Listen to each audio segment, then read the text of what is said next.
back to the Equip podcast, where we believe that the Christian should be the most well-read, well-informed people in the room. And the goal of this podcast is to help you become that.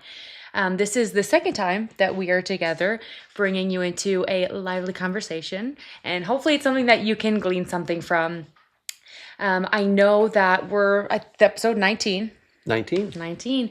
And we're just going to get right into it. I know that we've had a lot of conversations because of recent events in lieu of, honestly, the Charlie Kirk shooting.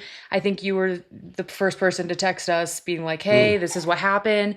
A lot of conversations swirling about that. And one thing that I've really been thinking about, and it's been in the forefront of my mind to share with other people, but what does Christianity offer?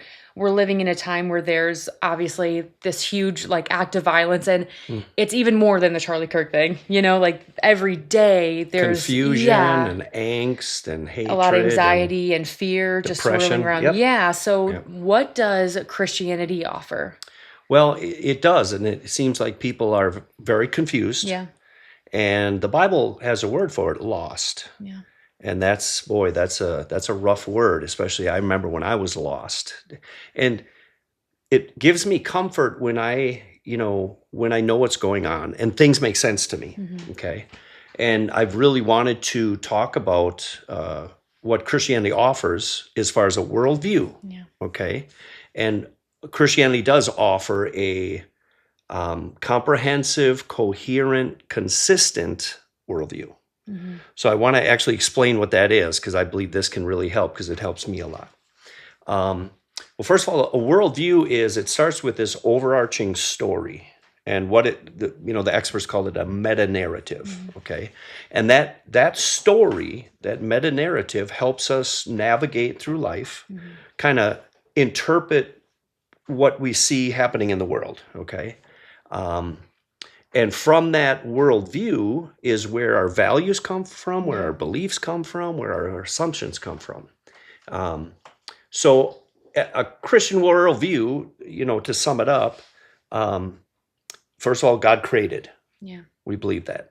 God created everything. He made man in his image with intrinsic worth. Okay, that's all taught in the Bible. Men fell. And again, once you see this worldview, then you can make sense. Everything makes sense of what we see in the world. And when you don't have this worldview that makes sense, it's not coherent. We'll talk about that a little bit. And then the rest of the Bible really is then the redemption of man. God going about, how do I redeem man after they fell? I created him in my image to live forever, but now, how do we make sense of all this? Mm-hmm. Well, comprehensive, the biblical worldview is comprehensive because other than any other really religious book in the world or worldview, it starts, we know how everything began. Yeah. Actually, we know how everything ends. Mm-hmm. No one else has that. And then in between, we have a purpose from that beginning, a purpose for everything. Comprehensive, it covers everything, like I said. Is coherent in that as I look at the world, my big story, my meta-narrative can explain it all. Yeah. And again, that gives me hope, that gives me peace, because I understand it. And I've mentioned that in other podcasts before, how that really helps me. I can't stop all the craziness, but I can understand it and make sense of it. But I think here's an example, the abortion issue, and you can jump in and, give me examples that you see also. But the secular worldview, or any worldview really, and there's really only two, but apart from the biblical worldview, it is totally incoherent and doesn't make sense. Mm-hmm. I'll give you an example. And I don't know if you heard this. A boyfriend who wanted his pregnant girlfriend, he wanted her to have an abortion. She didn't want it. Now get this. Now watch this. He slipped an abortion pill into her drink. Oh, I haven't heard that. Yeah. Holy so cow. Get this. So now again, I'm against all death. Obviously, the Bible is that coherent worldview. But now he's up for murder. Now, when I watch, Yeah. she could, if she decided to do that very same thing, she could have taken that pill Yeah. and everything's fine. Yep. Now, that makes no sense. Well, even if you flip it, if the boyfriend was the one who wanted her to keep it to term, he would be villainized. Yes. Villainized for doing that. Yeah. So, also, in a car accident, a drunk driver hits her, kills both her and the baby. It's a double homicide. Mm-hmm. What if she was heading toward an abortion clinic when she got hit? Right? Yeah. So she could literally do what the boyfriend was going to do or what that drunk driver did. See, it's incoherent. Yeah. Wait a second. At what point does that baby have worth? Unwanted, there's no worth to that baby. Mm-hmm. Oh, I wanted it. Now there's worth to it. See, that doesn't make sense. Yeah. That's an incoherent worldview.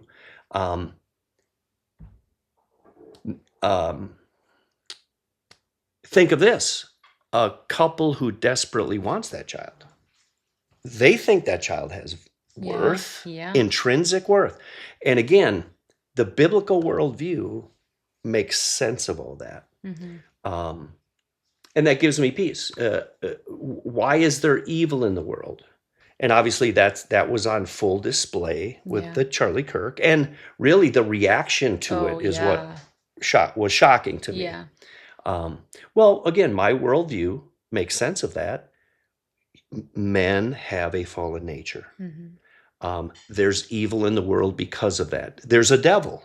Mm-hmm. We know that. We have an enemy who wants chaos in the world, wants evil done.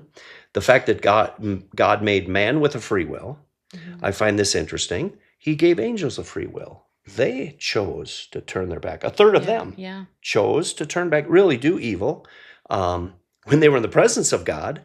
And we have that same, that same free will. Mm-hmm. Adam and Eve in the garden, we have that free will. From a purely evolutionary view, why is murder wrong? Yeah. Justify that. Now, what happens is, and again, this is where it's inconsistent, and worldviews have to be consistent. Evolution, really, death is the hero. Survival of the fittest, Lord Tennyson wrote that, nature is red in tooth and claw. Nature is brutal. Yeah. And lions kill zebras all the time. No big deal. Why is what Hitler did wrong? Now, in our worldview, I can explain that. Yes. Okay. Their world, they come to our worldview, interestingly enough. Yep. Well, it's evil and we know it's evil. Well, but how? How can you back that up? From your Other worldview. Than the fact that it's written on your heart because of God. Because God created you that way. Exactly. They can't explain that. And my worldview explains that. Exactly. They can't explain that, Where does our guilt come from? And like you said, even the atheists mourn a human's death more than an animal's death. That's inconsistent. Yeah. But again, our worldview makes total sense of that. Yeah, we drive by an animal because we know animals were not made in God's image. Mm-hmm. Actually, the creation mandate, they were made for us to enjoy and eat. But boy, if they saw a dead body on the side of the road, an atheist, they don't drive by it like they would a dead animal because they know there's something special and sacred about their life. See what I mean? Yeah. Now, you were going to ask a question about and you had brought up before too, in regards to like a Christian worldview and there being bad things that happen. And one thing that I really wanted to know is, how do we have the truth and knowing that we are supposed to forgive? We are called to forgive. But God is a God of justice, and we have that in us innately too. Yeah, We yeah. want justice to happen. So how can forgiveness and justice coexist together? Because justice can be very unforgiving sometimes, the Right. consequences, Yeah. and can lead to harm. In some cases, like the death penalty. Absolutely. So how can we come to terms with both of those truths, and how can they coexist together? Yeah. Well, again, I'm going back to this meta narrative, this big story.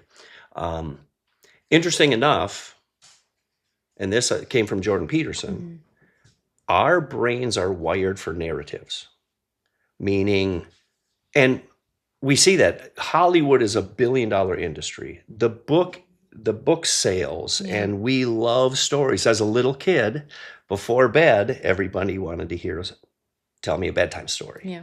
So our stories make a huge impact on us. Well, God created us that way. That's how he wired our brains. The Bible, by the way, is written in narrative form. Most of it, it's historical narrative and parables because God created our brain to understand that. Well, and we know this as far as justice. When we see a movie, boy, I can think of some. The Count of Monte Cristo. Count of Monte Cristo. Yes. I knew you did. Okay, the end of that movie, any movie really, in any plot. Okay, we are satisfied to our very soul when justice is done. Yeah. When the bad guy got caught, got killed, got what he deserved, end up in jail. Right now, what's interesting. What movies will do a lot of times, they will have alternative endings. And especially this one sticks out of my mind because I heard about it. The Count of Monte Cristo, of course, he went on a vengeance campaign and to really get vengeance on some of the things that people had done to him. Okay. Well, in the book, he got vengeance on everybody. Okay. And it made him look bad. And what happens is we want the good guy to win and stay good and pure, and we want that bad guy always to lose or put in jail. That's in us because we're made in God's image. Yeah. And I've got a verse, Micah 6:8 says this, "What doth the Lord require of thee? But to do justly and to love mercy and to walk humbly with thy God." So the first thing mentioned is to do justly. For God, justice is very important. Now, think of it this way. And again, a movie plot or whatever the case is, that satisfies us to our soul. And I'll tell you what, and they don't make many movies like this because we get mad at the ending. The good guy gets away. I'm sorry, the bad guy gets away. Let's say the hero dies and the bad guy gets away. We'd be mad at that movie. We'd walk out frustrated, right? Well, again, my worldview can explain that. Yeah, why you? Because that sounds very intriguing and what a cool ending to a movie. No, we'd all hate it. Yeah. Because in us, because we're made in God's image, we expect justice to be done. We want justice to be done. And that really is satisfying to our soul. Yeah. But I thought of this when you mentioned that question. Let's say, now, forgiveness. Forgiveness is a beautiful thing. Yeah. What would you think of a judge that in trial, the person that killed your loved one, the judge just said, well, I'll tell you what, I'm in a forgiving mood today. Yeah. We're just going to forgive you and you can walk on out of here. Now, yes, that judge seems forgiving, and we love that idea of forgiveness. How would you feel? Yeah.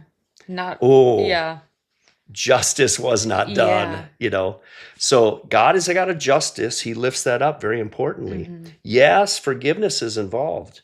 But again, my worldview corresponds with the Bible, and what I see is, and I mentioned this in a podcast that I did by myself, that truth matches reality.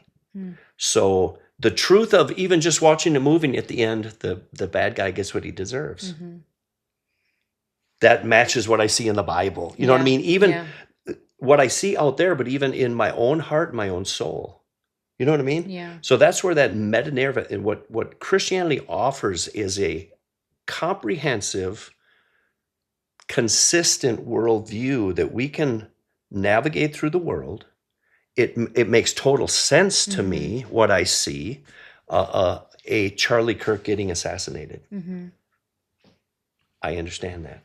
But it's interesting too, because obviously we saw like Erica Kirk, and she gave a speech and she was like, I forgive him. Yeah. But then, you know, like they're still going to prosecute him to like the fullest for the death penalty. Yeah. So it's interesting because it's almost like they have different roles. And I think you can maybe speak to this, but God gave the government, and you know, like he gave them that sword. Yeah. So it's almost like, what is your role? Because as a Christian, she can forgive, but also knowing that there's powers that be, that God has given them the sword to dish out justice almost. Well, and there you go. Vengeance is mine, saith the Lord. And in Romans 13, it talks about that. All authority, God's authority, he's the ultimate authority. Yeah. And he bestows authority on the government very early on in Genesis. Genesis 9, I think, the first civil ordinance was capital punishment. Yeah. By men, their blood will be shed. Yeah. So God gave men, hey, vengeance is mine, but I will give you the sword. You take vengeance, right? Yeah. So she doesn't get to take vengeance on him. For her soul, the right thing to do is I forgive him, but she's not going to say, please don't prosecute him, let him go free. Yeah. Because that would be totally unjust. I would fear for her life then, and I'm sure she would too, you know? So for her heart and her soul, she did the right thing. Yeah. I forgive, but she knows he's locked up. Yeah. And he's going to get what he deserves. I really like what you said, though, about it's good for your soul, because that is a heavy, heavy thing to have to carry. And honestly, I mean, we could branch this out. We won't. But even when you think about the 10 Commandments, it's like a lot of people are like, oh, God's just pushing this down our throat because he doesn't want us to do X, Y, Z. And he's like, no, he created your soul. It's not good for you to carry the burden of other sins and stuff like that. And it's just like, people look at it as like, oh, it's just a boundary he's making. But it's like, it's almost so you can have that peace and keep your joy. Yeah. I feel like that has some resemblance in and that. you feel different when it's your bike getting stolen, you being lied about, Yeah. your wife being taken, right? Wait, God is telling the whole world, don't lie about Jeff. Don't steal his stuff. It's like, I love the 10 Commandments because it's keeping people away from my wife, my stuff, lying about me or killing me.